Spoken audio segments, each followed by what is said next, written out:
বিসমিল্লাহির রহমানির রহিম। বদনজর ও ক্ষতি থেকে শিশুকে নিরাপদ রাখার দোয়া।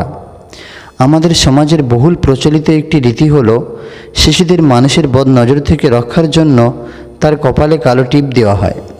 বিশেষ করে নবজাতক শিশুকে বাড়ির বাইরে নিয়ে যাওয়ার সময় এ দৃশ্য প্রায় দেখা যায়।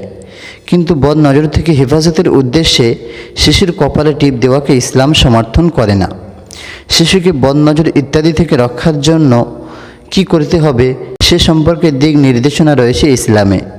এমনকি হযরত রাসূলুল্লাহ সাল্লাল্লাহু আলাইহি ওয়াসাল্লাম তা শিখিয়েছেন একাধিক হাদিসে। নবীজি সাল্লাল্লাহু আলাইহি ওয়াসাল্লাম নিজের দুই প্রাণপ্রিয় নাতি হযরত হাসান হুসাইন রাদিয়াল্লাহু তাআলা আনহুমার জন্য নিরাপত্তার দোয়া করেছেন। এই দোয়াটি হতে পারে সব শিশুদের ক্ষতি ও বদনজর থেকে নিরাপদ রাখার অন্যতম মাধ্যম।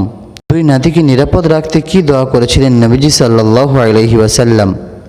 হাদিস হযরত আব্দুল্লাহ ইবনে আব্বাস রাদিয়াল্লাহু তাআলা আনহু বর্ণনা করেছেন, রাসূলুল্লাহ সাল্লাল্লাহু আলাইহি ওয়াসাল্লাম তার আদরের দুই নাতি হযরত হাসান এবং হযরত হুসাইন রাদিয়াল্লাহু তাআলা আনহুমার নিরাপত্তার জন্য এ দোয়া করতেন।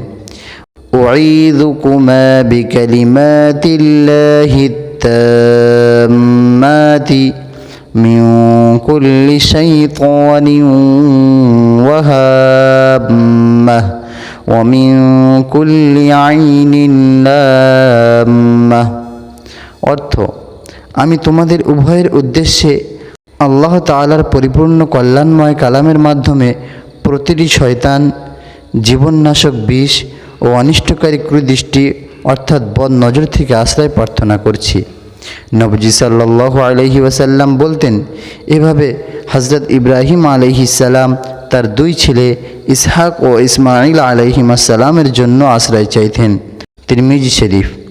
সুতরাং সব মানুষের উচিত হাদিসে শেখানো ছোট্ট এই দোয়াটির মাধ্যমে নিজেদের শিশু বাচ্চাদের বদনজর ও যাবতীয় ক্ষতি থেকে নিরাপত্তার জন্য দোয়া করা।